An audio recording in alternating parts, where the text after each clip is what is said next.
Hello, hello, and thanks for tuning in. Welcome to episode 6 of Decoding the Unicorn, the podcast. Let's face it, we're in some uncertain times politically, economically, corporately, work wise. A lot of people are unemployed and they don't see a lot of hope on the horizon. Meanwhile, people who are employed don't feel a lot of hope there either. They feel neglected, mistreated, and it seems like companies are just doing whatever they can to keep the doors open. They're focused on profits and the bottom line and cutting costs and pleasing the shareholders. And it seems like they've forgotten that their employees are actually their best asset and their most important asset. So, where do we go from here? How do we deal with uncertainty? How do we deal with change? How do we navigate work when it seems like the ground is shifting beneath our feet? Dag absolutely believed in a solid team. Whenever there was a victory, he didn't take a victory lap as an individual. It was all about us. We did this. This is our moment. And if there was a failing or a shortcoming, it became I messed up. I should have done better. If only more bosses and managers felt that way. So, to get into these topics, I'm joined today by my guest, Jennifer Recla, who is a leadership coach and consultant at her own company. If you're interested in this topic, it's a great episode, so please stay tuned. Looking for a story that inspires and challenges your perspective on leadership and legacy? Meet Dag Hammarskjöld, the United Nations Secretary General, whose quiet strength and introspective spirit made him one of the most remarkable leaders of the 20th century. Decoding the Unicorn isn't just another biography. It's an intimate journey into the heart and mind of a man who saw public service as love in action. Whether you're a history buff, a leader, or an introvert who believes in the power of inner strength, Decoding the Unicorn will resonate with your soul. Uncover the true Dag Hammarskjöld, a real-life unicorn. Available now on Amazon.com. I'm joined today by Jennifer Recla. She has over 15 years of experience in leadership, coaching, and mentoring. She's passionate about creating learning experiences that inspire and equip individuals and teams to achieve their full potential. She holds multiple credentials and certifications in organizational development, instructional design, crucial conversations, influencer, and a variety of assessment tools. She runs her own coaching and consulting business where she helps senior leaders navigate their workload, lead with confidence, and build high performing teams. She uses her strengths in woo, maximizer, communication, futuristic, and arranger to create interventions that push individuals beyond what they think is possible. She believes in continuous growth, building strong connections with others, and finding joy in work, which all sounds really good to me. So, Jen, thank you so much for agreeing to be our guest today. Sarah, thank you so much for the invitation. Appreciate that. Awesome. Well, I'm going to dive right in. Uncertainty seems to be a constant in leadership, whether it's economic downturns, workplace disruptions, sudden pandemics, or global crises. And I know that you've worked with organizations and managers facing uncertainty. So, what would you say is the biggest mistake that leaders make when they are facing uncertainty?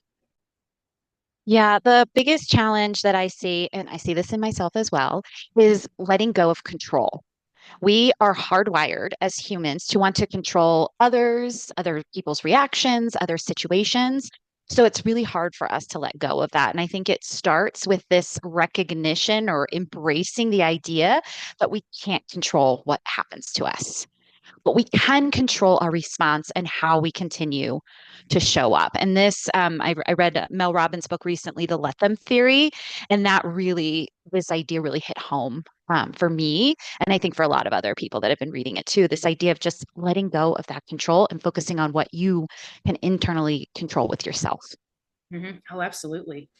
What are some practical strategies that you feel like managers can use when they want to maintain trust and morale, but the team is feeling unsettled or anxious? Yeah, it. I led a session on this topic yesterday, and I shared three main strategies with that group. The first strategy was really with shifting our focus from all of the things that are going wrong to all the things that are going right. We just naturally move to more of a deficit thinking. We focus on the gaps. But when we put all of our energy there, it's paralyzing. It's hard for us to be able to move forward. So, really shifting that, flipping that to say, okay, I'm going to spend more energy and more focus on the strengths, on the positive, on the things that are going well, and see if I can use those to minimize, to eliminate the things that aren't going well. So, it's reframing and shifting to more of the good. Another strategy we talked about that's really important is separating our facts from our stories. When uncertainty is happening, it is really easy for us to fill in the missing information with our own stories, our own assumptions, our own conclusions, our own judgments. So, looking at the uncertain situation that you're dealing with and saying, okay, this is what I'm actually seeing, this is what I'm actually hearing, separating that from the judgments that I'm making. And if I just focus on the facts, I start to see a clearer picture. And then I know how to move forward. And then the last strategy that I shared with the group was really around communication. Communication is really important when you're dealing with uncertainty, especially with your teams. So I shared this 3 C's framework to help organize your messaging with your team. So the first C is all around context, sharing the why, the background, as much as we can. Sometimes we don't know, but as much as we can. That's really helpful in diffusing anxiety with your team. The next C is clarity. Here's what we know, acknowledge what we don't know, and focus on the facts, not the stories. Help people separate those facts and stories in that clarity piece. And then the last one is helping to build confidence with your teams by reinforcing stability where you can. We're still focused on these goals. We're still focused on this mission and purpose. So reinforcing that stability and then saying, here's what we can do next, or brainstorming with the team ways that we can move forward, and really focusing on the things that are within our circle of influence, our circle of control, versus all the things that are happening that we can't necessarily control. Using those items in the circle of influence to be able to say, okay, based on what I can influence, what I can control, here's 1 or 2 action items that I can move forward with as a leader, or us as a team can move forward with. So those are some practical strategies to help leaders. Mm-hmm. What you're saying is making so much sense because it seems to be human nature that if we're worried about something or there's sudden change at work, or maybe even there's just a broader change in the economy, we tend to leap to like the worst case scenarios. We suddenly become Yes. very apocalyptic in our thinking. And so instead of like, well, okay, there's some change. How can we think about it rationally? How can we take a deep breath and calm down? It kind of seems like we naturally go towards Chicken Little mode and we feel like maybe the sky is falling. Mm-hmm. It's hard for us to zoom out. We get stuck in the weeds and then we don't know how to get out of it. And so, I mean, a lot of the strategies I share with people are just about reframing our focus and zooming out. Mm-hmm. That's the big idea with both of them. And that's where also working with someone else, finding a peer or someone that you can help you navigate through that, even if it's your team, you do it together, because having someone else, they're going to see things differently than you might see things. So it's really helpful to not do this alone. Mm-hmm. Yeah, and that's a great point too, because sometimes two Chicken Littles will get together and it becomes almost like a panic echo chamber. So it's sort of like you have Chicken Little A saying the sky is falling, and Chicken Little B is like, oh my God, I know, run for the nearest exit. And so I think it is good to, if you have a peer or a coach or a mentor who can say, okay, wait a minute, maybe instead of throwing gasoline on the fire, we could put a fire blanket over the fire. Yes. Yes. I mean, that's exactly it, right? Every uncertainty challenge that we're dealing with is going to be dealt with a little bit differently. But until we can zoom out, or until we can get out of this chicken little mode and really see it clearly, we're not going to be able to move forward. Or we might be able to, but it's going to be way more challenging. Mm-hmm. Yes. So Dag Hammarskjöld led the UN through some of the most volatile moments in history, but he stayed calm and he focused on service. He also maintained integrity even when facing insults and insane situations, like the time when Nikita Khrushchev was shouting and pounding his fists on the desk. There's the famous urban legend that he took his shoes off, but he actually didn't. If you go back and look at the videos, just shouting and pounding his fists like an angry toddler. How can leaders keep their wits about them and maintain that sense of integrity, that calm, that grace under fire when it feels like they're stuck inside a pressure cooker? Mhm. That circle of influence versus circle of control model that I mentioned, that is my go-to. Now, what do I have control over? What do I have influence over? And start listing those out or thinking through those things. And then say, based on that, there's something here. There's at least one action that I can take and hold on to that action. That's going to give me a sense of purpose to be able to move forward. There's also a book that I recommend to almost every leader that I work with. It's called The Illustrated Happiness Trap, and it's all based on ACT therapy, acceptance therapy. What I like about it, there's two versions. There's one that's not illustrated, and I recommend the illustrated version because it's shorter and it has these great pictures and thought bubbles. And what I love about it is it has these exercises in it that you can do in real time. One of my favorite exercises is if you're spiraling, all these thoughts are going on, you're getting overwhelmed, start thinking those things in the voice of a dog, like the voice of Scooby Doo, right? Or Yogi the Bear. Right, exactly, Sarah. That reaction, that's what happens when we do that. We start to laugh. It takes away the power from the thoughts, and then we can start separating them out and looking at them a little bit more objectively. So that's a book I highly recommend for people. And then just constantly building resilience. In times of uncertainty, in times where we feel like we're thriving, we still should be working on building our mental toughness, our resilience, leaning into a growth mindset. What can I learn from this? Looking at challenges as possibilities, having some mindfulness practices, whether it's meditation, grounding, breathing exercises, and then setting some healthy boundaries for yourself as well. And in these times, I think sometimes we get so stressed that we let go of our normal boundaries that are serving us. So doing that quick boundary audit to say, where are my needs not being met? And what boundary do I need to come back to that's going to serve me better so that as a leader, I can show up as, you know, as good as possible for my team, for my clients, for my customers. That makes a lot of sense. I think from now on, I am I'm picturing, I mentioned Nikita Khrushchev pounding his fist. And so now I'm just sort of Uh-huh. inserting Scooby-Doo in that, like, ruh Shaggy. That's a classic right there. It's what I come back to quite often. And it's like, oh, Jen, you're being so silly in this moment. All right, let's get back on track. So I know that you emphasize a people first mentality in your work, which I think Mm. is so important. Why do you think that this is especially critical, keeping that people first mentality in those times of crises or in those times of Mhm, uncertainty? mhm. When we're stressed, we go to self-protective mode. We start looking at people as objects, as barriers in our way. With some of the layoffs that are happening right now, I think for a lot of people, it feels that way. It feels like I'm no longer a human anymore. I'm just a number, a cog in the wheel. And in times like this, we need to step up our humanity and our empathy and our compassion. And there's a company called the Arbinger Institute. They have some great books, The Outward Mindset, Leadership and Self-Deception. These really changed my mindset around how I approach all people and focusing on the idea that everyone's doing the best they can, given their resources, given what they have access to, given to their lived experiences and their background. And so having that belief and honing in on that belief has really helped me to treat everyone with humanity first. Even if I disagree with them, you're still going to have some tough conversations with people as a leader.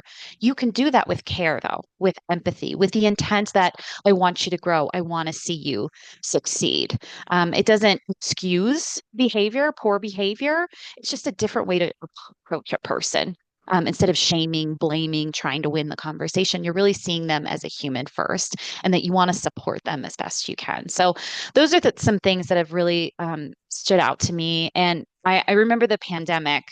That was another very, very uncertain time. And leaning into empathy was what saved our team. It's what kept morale up, connecting with people, asking, how are you? No, no, no. Really, how are you doing? And asking them as a whole person, not just work, but life and all the things that are happening. We need to treat people as a whole. There's more than just their work self, their home life, it bleeds into each other. So those are things I think are just so critical as leaders, and especially right now in so much uncertainty that's going on. That's very well said. I think sometimes businesses, particularly in tough economic times, you mentioned the Mm, layoffs, that this is definitely a tough job market, as tough as I've ever seen it, to be honest. They focus yeah. on the bottom line, they focus on the Hmm. shareholders, and the employees then seem to fall by the wayside. How Yeah. can leaders balance, practical business needs, practical economic situations with that well being of their teams? Yeah, it's like we forget that there's tons of research out there on the importance of foundation of trust and psychological safety and how that drives better performance. It drives higher productivity. It drives more engagement. And all of that is going to drive the bottom line. So I think in times like this, people are looking for a quick fix and they don't realize that when they're doing that, they're breaking all that trust that they've built. And it's going to be that much harder to build it all back. We forget the long game. We're all playing the long game. Everything is for continuous long-term growth. And when we get stressed, I think we just focus on quick fixes, quick solutions, short term, but we don't think about the negative consequences that are going to happen because of that. I think we're going to go back into a place where people are going to start trusting the workplace less and less. I saw us moving into a better direction where workplaces were really creating these environments where people were thriving and there was more joy in work and there was more engagement in work. And it feels like we're taking a step right now. And we're just going to have to build all of that again because the research is there. We know that Gallup, I think, is a company that puts out tons of research on engagement as a driver for performance and results and outcomes. So we're forgetting that right now. We need to come back to that. Mm-hmm. That's a very good point. The research is there. We know this information, but then I think sometimes, and maybe it goes back to the chicken little mentality, people begin to get Mm-hmm. focused on the negative circumstances. They start thinking about, well, there are all of these layoffs, and in order to stay competitive, in order to not shut the doors, and then maybe that panic mode takes over, and that's when people. It's like a scarcity mindset, really. They start focusing on the money and they start focusing on the shareholders, and they're not necessarily thinking that if we treat our internal employees poorly, we're really poisoning the well for ourselves financially too. Yes, absolutely. Your employees are your greatest asset. And I think we're forgetting that right now. Yeah. Some managers believe that they need to know all the answers, that if they were to say, I don't know, or I'm not sure, I should go check on that, that they would somehow lose the respect of their team. How can they adopt a mindset of curiosity and adaptability and honesty, but without losing some sense of credibility or what they think is going to be a loss of credibility? Yeah, when we get promoted, we're an individual contributor, we're a technician, we're typically promoted because we have this expertise. We're great technically, we have subject matter expertise, and we think, well, I got to keep building off of that. Everybody's going to come to me and expect me to know everything. I don't think people really talk about how it is a different skill set when you're a leader. You should be spending the majority of your time guiding your team, coaching your team, mentoring your team, teaching your team. You want to surround yourself with people that know the answers. That's your job, is to pull together a group that can answer the question, not necessarily that you have to. And I think that's just a really hard mindset shift that most people don't talk about. I love reading. It's another book that really opened my eyes to this as a leader. And I recommend to all leaders read. It's called Multipliers by Liz Wiseman. And it really talks about how we are no longer on the stage. We are there to shine the light on others, to lift others. We should be using the strengths of our team. If I don't know the answer, hey, could you help me with that? Either I'm going to find it out or I'm going to encourage my team to find the answer. And in multipliers, there's this whole section on all the ways that we accidentally diminish people. And that was one of those chapters that I read and said, oh, don't do that. Always on. The optimist that doesn't recognize the other side of things or diminishes the negative things. The rapid responder that replies to emails super fast. Well, that encourages your teams to do the same. And if we're doing that, we're not always critically thinking or focusing on other activities that might be more important. The rescuer, someone that comes in and tries to save the day. Oh, I'll just do it for you. Or let me have that tough conversation. You don't have to worry about that. And how we're stunting growth when we do that, how we're limiting the possibilities of our team. So that's a book that I think it really helps with shifting away from that have to have all the answers, really leveraging the strengths of the team, stepping into that human first space, I think helps with this too. And no, you're going to fail as a leader. We all do. We all have to be beginners. Lean into that. You're going to make mistakes. You're going to fail at times. Own it. Share it with your team. Share what you learned from that so then they see it's okay, and then you're creating this environment where people want to try things and they want to experiment, and you create more innovation when you do that as well, and you just create this environment where people say, hey, I messed up, And then you can catch it early on instead of the disaster happening a month from now and the person didn't feel comfortable sharing with you. So it demonstrates vulnerability when you can say, I don't know, and it encourages that vulnerability among your team as well. And that's how you create this honest, open, candid space. That foundation of trust is so critical for team performance. And it sounds like a very human and a very humane workplace to be able to say, I make mistakes, you make mistakes, we figure our way through them. Nobody here is a robot. Nobody here is a god or a goddess who's perfect. We sometimes will slip up, and that's okay. Yeah, absolutely. Good. So change fatigue is real. The struggle is real when we're kind of in these environments where it feels like the sand is shifting beneath our feet all the time. And employees Mhm. can burn out from constant upheaval. So, what Yeah. are some strategies that leaders can use to help their teams to navigate those tough times and still yet like cultivate a sense of stability, even when we're in like tough economic times or tough political times and Mhm. we're not totally sure what really is going to happen next? My background is in nonprofit and healthcare, where I don't think there's ever a time where we're not going through some kind of significant change. And most of the leaders I work with right now are nonprofit, and they are dealing with a lot of it right now. And this is a silly and simple practice, but I think one that we should be taking advantage of more, having team traditions and rituals. When we first shifted from going into the office all the time to remote back in 2020, we were all kind of spiraling a little bit. Very close knit team, used to coming and saying hello to each other. How was your weekend? Connecting with each other, bouncing ideas. We didn't have that anymore. So we started to create rituals for our team to keep us engaged.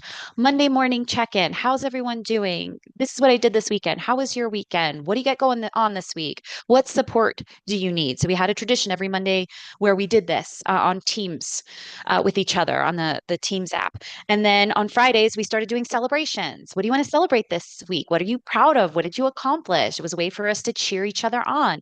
Once a month, we had a virtual lunch where we didn't talk about work. You were not allowed to talk about work. It was optional, knowing that people have a lot going on, but most people showed up and we talked about shows we were watching and books, and it was just time to stay connected.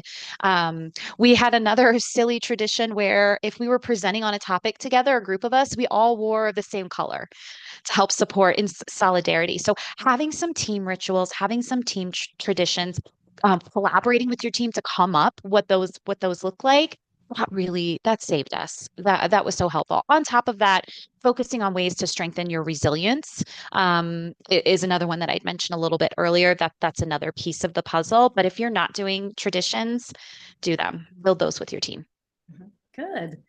So tell us two things. A, what's next on the horizon for you? And then B, if listeners want to connect with you, how should they go about doing that? Absolutely. So April's a busy month for me when it comes to team engagements. I'm working with a lot of teams, especially in the nonprofit space. I have a big focus on a 6-month strategic leadership coaching program that I'm launching and really targeting senior leaders right now.